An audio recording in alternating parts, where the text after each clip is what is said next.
Hello दोस्तों, welcome my YouTube channel ASLE9611।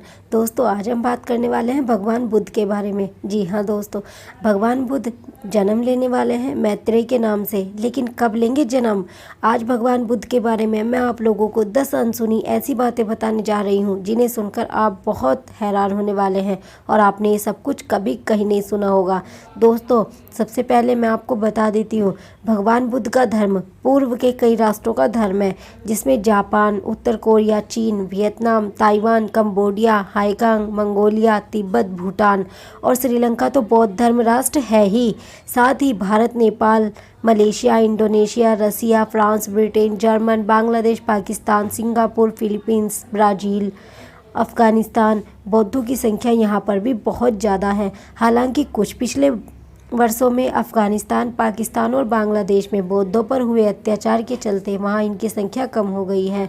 चलिए दोस्तों, जानते हैं कि गौतम बुद्ध के बारे में 10 अनसुनी बातें कौन सी हैं।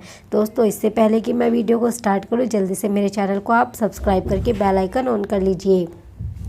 सो गाइज, नंबर 1, यह संयोग है या कि प्लानिंग कि वैशाख पूर्णिमा के दिन बुद्ध का जन्म नेपाल के लुम्बिनी वन में ईसा पूर्व 563 को हुआ। उनकी माता महामाया देवी जब अपने नहर देवदह जा रही थी तो कपिलवस्तु और देवदह के बीच नौतनवा स्टेशन से 8 मील की दूरी पश्चिम में रुक्मणीदेई नामक स्थान के पास उस काल में लुम्बिनी वन हुआ करता था। वहीं पुत्री का जन्म दिया। इसी दिन पूर्णिमा 528 ईसा पूर्व उन्होंने बोध गया में एक वृक्ष के नीचे जाना कि सत्य क्या है, और इसी दिन वे 883 ईसा पूर्व को 80 वर्ष की उम्र में दुनिया को कुशीनगर में अलविदा कह गए थे। दोस्तों, नंबर 2 पर आता है, चलिए वो भी जान लेते हैं। बुद्ध का जन्म का नाम सिद्धार्थ रखा गया था। सिद्धार्थ के पिता शुद्धोधन कपिलवस्तु के राजा थे और उनका सम्मान नेपाल ही नहीं समूचे भारत में था। सिद्धार्थ की मौसी गौतमी ने उनका लालन पालन किया, क्योंकि सिद्धार्थ के जन्म के 7 दिन बाद ही उनकी माँ का देहांत हो गया था। नंबर 3, गोपाल गौतम बुद्ध शाक्यवंशी क्षत्रिय थे। शाक्य वंश में जन्मे सिद्धार्थ का 16 वर्ष की उम्र में दंडपाणि शाक्य की कन्या यशोधरा के साथ विवाह हो गया था। यशोधरा से उनको एक पुत्र मिला जिसका नाम राहुल रखा गया। बाद में यशोधरा और राहुल दोनों बुद्ध के भिक्षु हो गए थे। नंबर 4, बुद्ध के जन्म के बाद एक भविष्यवक्ता ने राजा शुद्धोधन से कहा था कि यह बालक चक्रवर्ती सम्राट बनेगा, लेकिन यदि वैराग्य भाव उत्पन्न हो गया तो इसे बुद्ध होने से कोई नहीं रोक सकता और इसकी ख्याति समूचे संसार में अनंत काल तक कायम रहेगी। राजा शुद्धोधन सिद्धार्थ को चक्रवर्ती सम्राट बनते देखना चाहते थे, इसलिए उन्होंने सिद्धार्थ के आसपास भोग विलास भरपूर प्रबंध कर दिया ताकि किसी भी प्रकार से वैराग्य उत्पन्न न हो। बस यही गलती शुद्धोधन ने कर दी और सिद्धार्थ के मन में वैराग्य उत्पन्न हो गया। नंबर 5, कहते हैं कि एक बार वे शाक्यों के संग में सम्मिलित होने गए। वहाँ उनका वैचारिक मतभेद हो गया। मन में वैराग्य भाव तो था ही, इसके अलावा क्षत्रिय शाक्य संघ से वैचारिक मतभेद के चलते संघ ने उनको समक्ष 2 प्रस्ताव रखे थे। वह यह कि फ्रांसी चाहते हो या कि देश छोड़कर जाना। सिद्धार्थ ने कहा, जो आप दंड देना चाहें वो मैं ले लूँगा। शाक्यों के सेनापति ने सोचा कि दोनों ही स्थिति में कौशल नरेश को सिद्धार्थ से हुए विवाद का पता चल जाएगा और हमें दंड भुगतना होगा। तब सिद्धार्थ ने कहा, आप निश्चिंत रहें, मैं संन्यास लेकर चुपचाप ही देश से दूर चला जाऊँगा। आपकी इच्छा भी पूरी होगी और मेरी भी। आधी रात को सिद्धार्थ अपना महल त्याग कर 30 योजन दूर गोरखपुर के पास अमोना नदी के तट पर जा पहुँचे। वहाँ उन्होंने अपने राजसी वस्त्र उतारे और बाल काटकर खुद को संन्यास्त कर लिया। उस वक्त उनकी आयु थी 29 साल। कठिन तप के बाद उन्होंने बोधि प्राप्त की। बोधि प्राप्ति की घटना ईसा से 528 वर्ष पूर्व की है, जब सिद्धार्थ 35 वर्ष के थे। भारत के बिहार में बोध गया में आज भी वह वट वृक्ष विद्यमान है, जिसे अब बोधि वृक्ष कहा जाता है। सम्राट अशोक इस वृक्ष की एक शाखा श्रीलंका ले गए थे, वहाँ भी यह वृक्ष है। अब बात करते हैं नंबर 6 की। कुछ लोग कहते हैं कि श्रीमद्भागवत महापुराण और विष्णु पुराण में हमें शाक्यों की वंशावली के बारे में उल्लेख पढ़ने को मिलता है। कहते हैं कि राम के 2 पुत्रों लव और कुश में से कुश का वंश ही आगे चल पाया। कुश के वंश में ही आगे चलकर शल्य हुए, जो कि कुश की 50वीं पीढ़ी में महाभारत काल में उपस्थित थे। इन्हीं शल्य की लगभग 25वीं पीढ़ी में ही गौतम बुद्ध हुए थे। इसका क्रम इस प्रकार बताया गया है। शल्य के बाद भृत्यक्ष, उरुक्षक, बत्रो, दिवाकर, सहदेव, मरुदेव, धर्म, जो कि आगे चलकर गौतम कहलाए। इन्हीं सिद्धार्थ के पुत्र राहुल थे। राहुल को कहीं कहीं लांगन लिखा गया है। राहुल के पास प्रसेनजीत, शूद्रक, कुलक, सुरत, सुमक्षित हुए। इस तरह का उल्लेख शाक्यवंशी समाज की पुस्तकों में मिलता है। शाक्यवाड़ समाज भी ऐसा ही मानता है। नंबर 7 पर आप बात करते हैं। भगवान बुद्ध ने भिक्षुओं के आग्रह पर उन्हें वचन दिया था कि मैं मैत्रेय से पुनः जन्म लूँगा। तब से अब तक 2500 साल से ज़्यादा समय बीत गया है।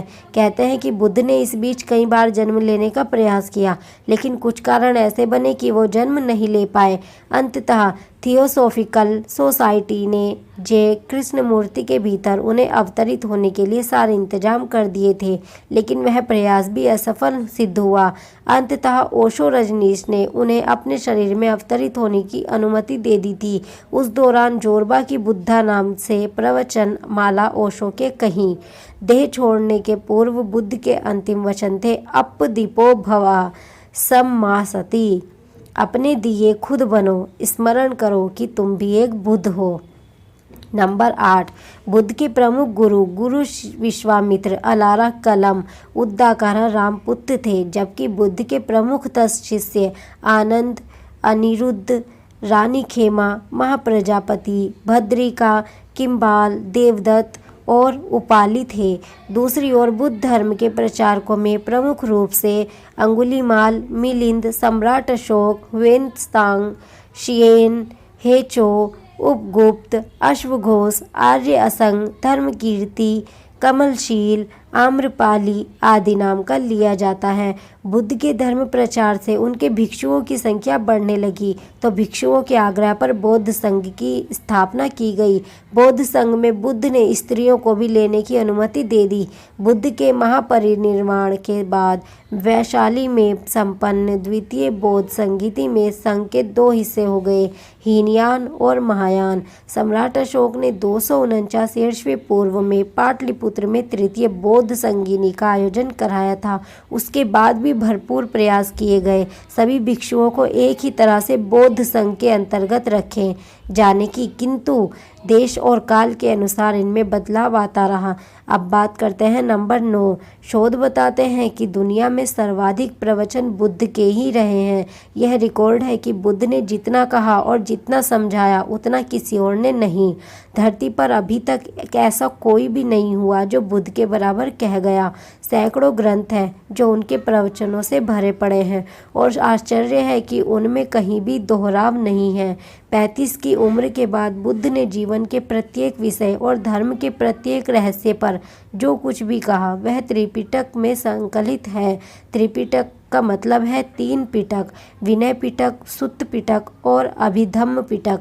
शुद्ध पिटक के खुद्दक निकाय के एक अंश धम्मपद को पढ़ने का ज़्यादा प्रचलन है। इसके अलावा बौद्ध जातक कथाएं विश्व प्रसिद्ध हैं, जिनके आधार पर ही ईसप की कथाएं निर्मित हैं। अब बिल्कुल बात करते हैं बिल्कुल लास्ट के नंबर की 10 की। पश्चिम के बुद्धिजीवी और वैज्ञानिक बुद्ध और योग के पिछले कुछ वर्षों से बहुत ही गंभीरता से ले रहे हैं। चीन, जापान, श्रीलंका और भारत सहित दुनिया के अनेक बौद्ध राष्ट्रों के बौद्ध मठों में पश्चिमी जगत की तादाद बढ़ी है। सभी अब यह जानने लगे हैं कि पश्चिमी धर्मों में जो बातें हैं वो बौद्ध धर्म से ही ली गई है, क्योंकि बौद्ध धर्म ईसा मसीह से 500 साल पहले पूरे विश्व में फैल चुका है। दुनिया का ऐसा कोई हिस्सा नहीं बचा है जहां बौद्ध भिक्षुओं के कदम ना पड़े हों। दुनिया भर के हर इलाके से खुदाई में भगवान बुद्ध की प्रतिमा निकलती है। दुनिया की सर्वाधिक प्रतिमाओं का रिकॉर्ड भी बुद्ध के नाम ही दर्ज है। बुद्ध परस्ती शब्द की उत्पत्ति ही बुद्ध शब्द से हुई है। बुद्ध के ध्यान और ज्ञान पर बहुत से मुल्कों में शोध जारी है। तो दोस्तों, ये थी बातें ऐसी जो बुद्ध के बारे में मैंने आप लोगों से कही है और आप लोगों से शेयर की है। अगर आप लोग इसी तरीके की अच्छी से अच्छी और नई नई बातें सुनना चाहते हैं, जानना चाहते हैं, तो आप मेरे चैनल को सब्सक्राइब कीजिए, वीडियो को लाइक कीजिए। अभी के लिए बस इतना ही। Thank you.